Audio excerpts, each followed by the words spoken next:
Showtime 112 é um embaixador Trustmaster.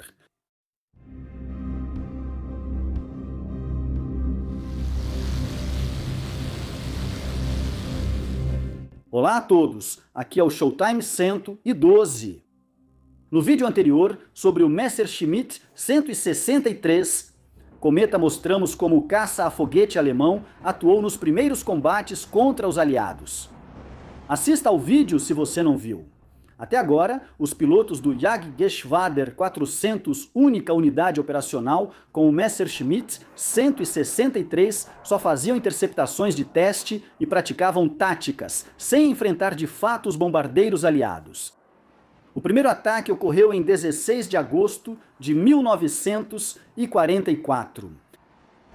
Uma força de mais de 1.000 bombardeiros, escoltados por entre 300 e 600 caças, dependendo da fonte, foi enviada para atacar aeródromos, alvos da indústria de petróleo e aeronaves na Europa controlada pelos alemães. Alguns desses alvos ficavam perto dos Messerschmitt 163 no aeródromo de Brandes, próximo a Leipzig.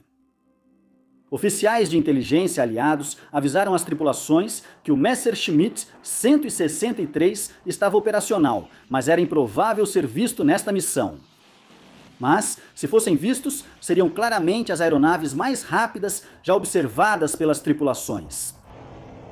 Em Brandes, os controladores só ordenaram a decolagem dos caças, quando os bombardeiros aliados já estavam quase sobre o campo de aviação. Só 5 cometas estavam em operação e decolaram em rápida sucessão.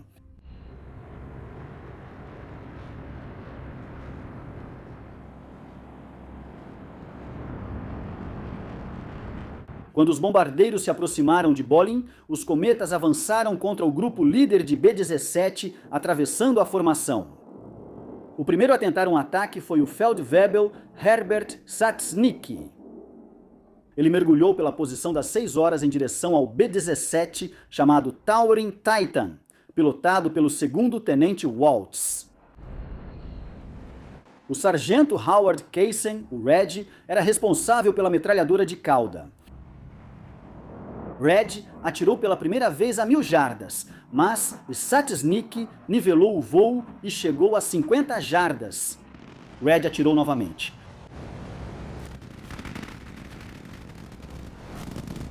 Ele foi preciso, e o Messerschmitt mergulhou para longe, deixando um rastro de fumaça.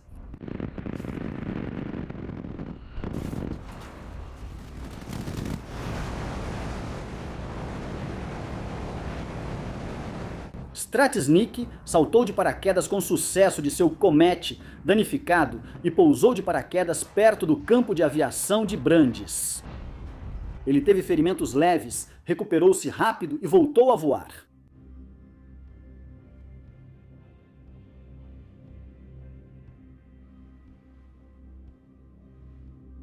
O tenente Hartmut Bube Hill participou dos ataques aos bombardeiros aliados nos dias 28 e 29 de julho, mas não obteve sucesso. Nesta missão, ele escolheu primeiro o B-17 pilotado pelo segundo tenente Charles Levevier. Ele se aproximou tão rápido que o artilheiro de cauda do bombardeiro, assustado, pulou de paraquedas. Riel atirou, matou um artilheiro e atingiu 2 motores, os flaps e a cauda.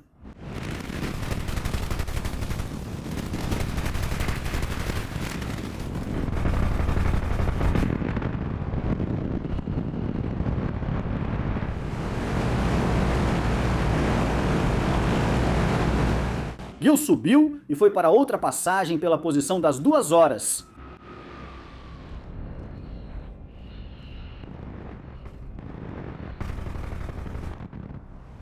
Agora, ele acertou a torreta esférica ventral. Laverdier retornou com seu bombardeiro danificado e relatou ter sido atacado por uma aeronave em forma de morcego, tão rápida que seus artilheiros não conseguiam acompanhá-la. Depois de danificar o B-17 de Laverdier, Hartmut Bube Hill agora escolheu outro alvo.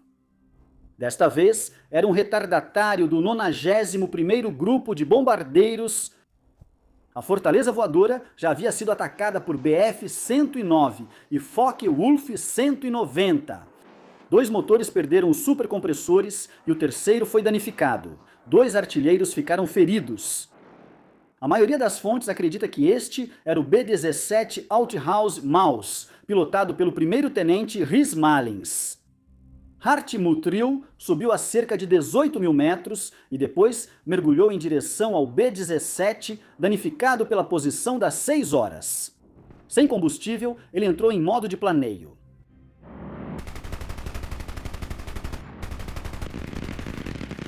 Rehel não conseguiu acertar nenhum tiro.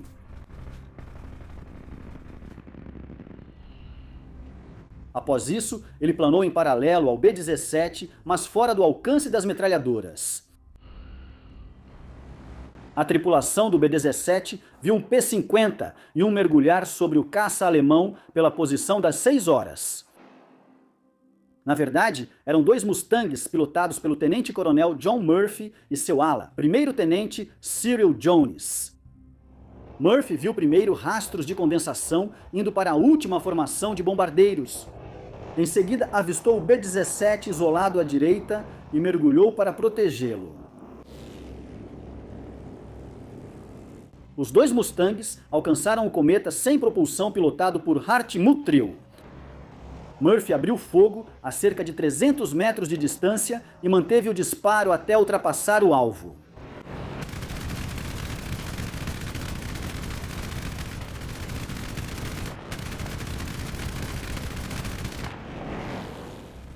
Ele subiu à esquerda para não passar à frente do cometa.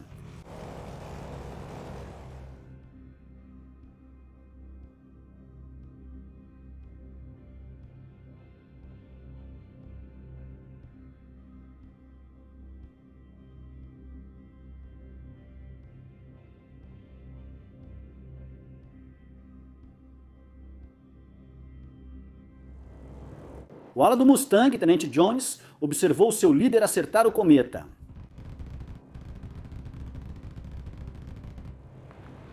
O caça alemão executou uma manobra Split S e Jones o seguiu. Ele atirou, mas errou todos os tiros.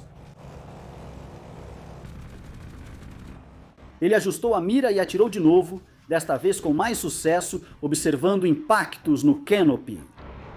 Murphy passou atrás do caça alemão e fez meia volta. Ele desmaiou e perdeu o alvo de vista. Ele recuperou a consciência a 14 mil pés, depois de iniciar seu ataque a 23 mil pés.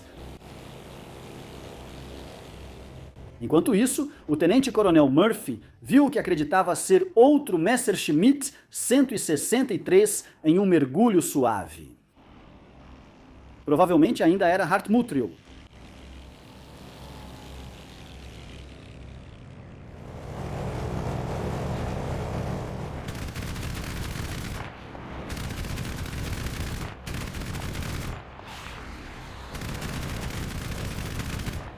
Desta vez, ele viu parte se soltando e depois uma explosão. Ele sentiu um cheiro estranho de vapores químicos na cabine. Murphy disse que um Comet foi destruído e outro danificado.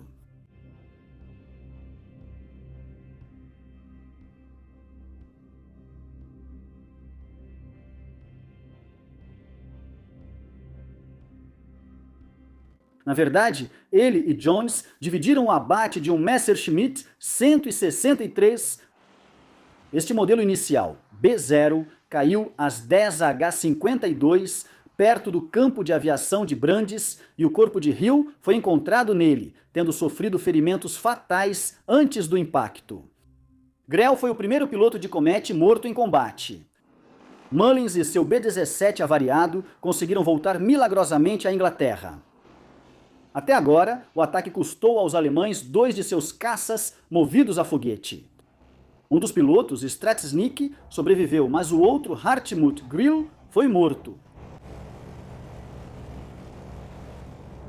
Por outro lado, para o Jagdgeschwader 400, a destruição de um bombardeiro foi atribuída ao Feldwebel Siegfried Schubert.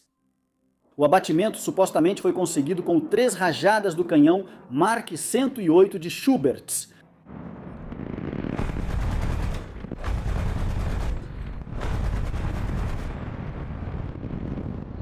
As fontes não especificam a identidade do B-17 supostamente abatido.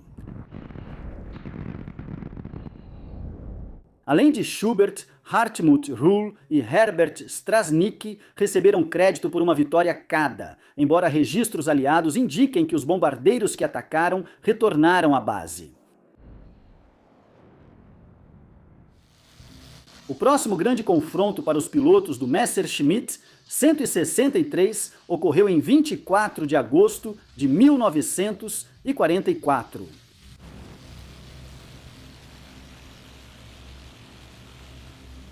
Quase 2.000 bombardeiros escoltados por mais de 600 caças foram enviados para atacar alvos na Alemanha e na Tchecoslováquia. Havia 8 cometas operacionais na base aérea de Brandes e 7 pilotos qualificados para voá-los. O primeiro par de cometas não avistou aeronaves inimigas. O Feldwebel Schubert, que havia recebido o crédito por um abate em 16 de agosto, liderava o segundo par.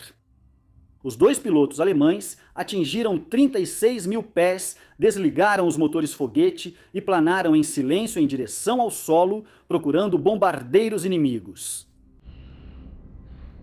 Eles demoraram para avistar uma formação a cerca de 20.000 pés um pouco acima. Eles ligaram os motores e subiram para se preparar para o ataque.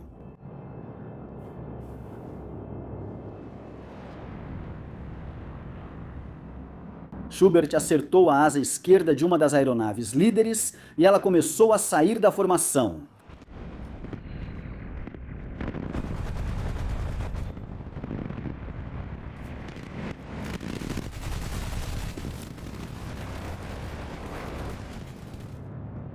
Schubert então subiu e virou para outro ataque.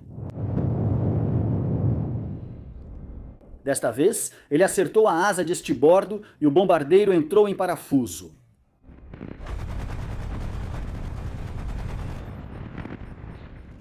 Esta foi uma vitória clara. O segundo, B-17, pertencente ao 457º Grupo de Bombardeio, era pilotado pelo tenente Winford Pugh, e não há dúvida de que foi abatido por um Messerschmitt 163. O primeiro bombardeiro era pilotado pelo tenente Kohler, foi perdido a caminho da Inglaterra. Siegfried Schubert obteve 2 vitórias em uma missão. As imagens da câmera de tiro dele foram preservadas e são consideradas as únicas imagens desse tipo feitas a partir de um Messerschmitt 163.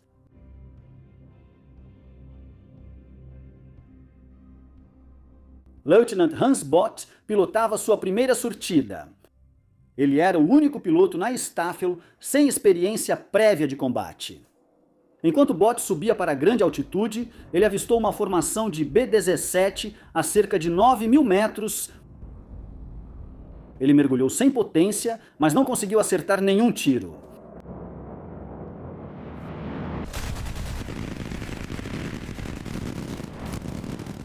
Bott perdeu os bombardeiros de vista e retornou ao aeródromo.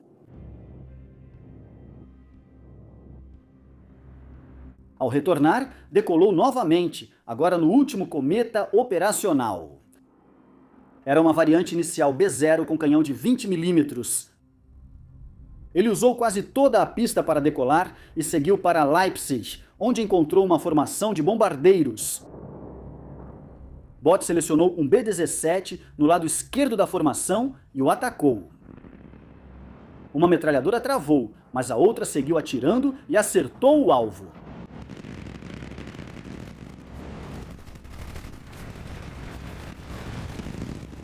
Bott usou o combustível restante para subir e, com pouca potência, fez outra passagem atingindo a asa esquerda.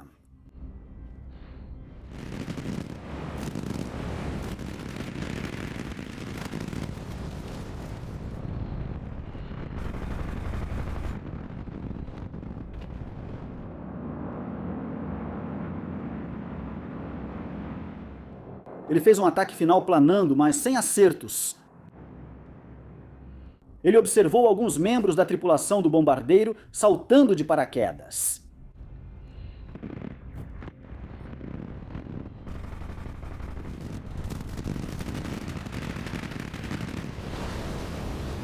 Bott retornou ao campo de aviação de Brandes após 7 minutos de voo.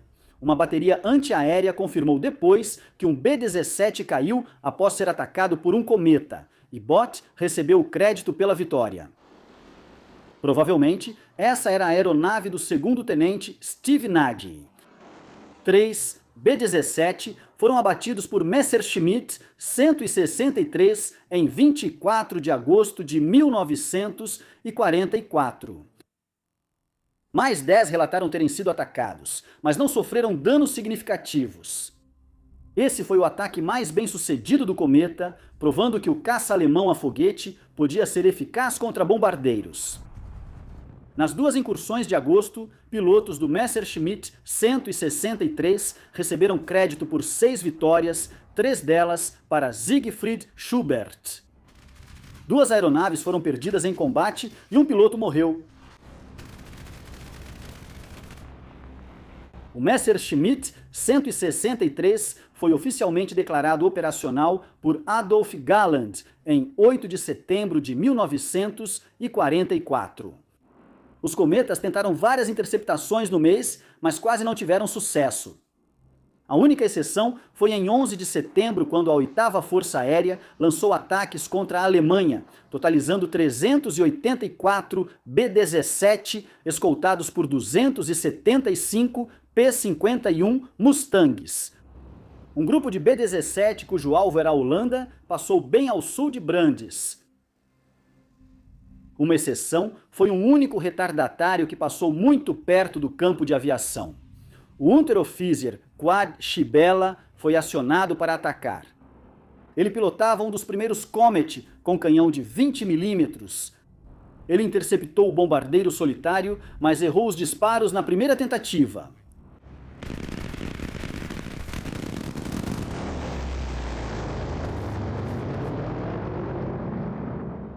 Schiebully fez sua segunda passagem, agora em modo de planeio.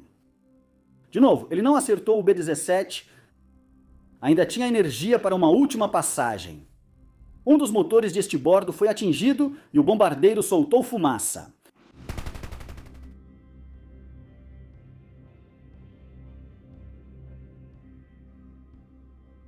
Alguns tripulantes começaram a saltar de paraquedas.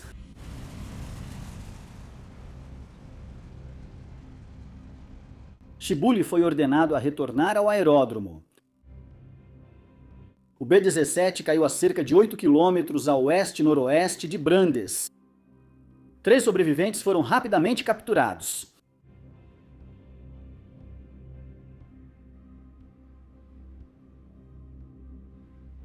Esta foi a parte 2 do nosso vídeo sobre o Messerschmitt 163 Comet em combate.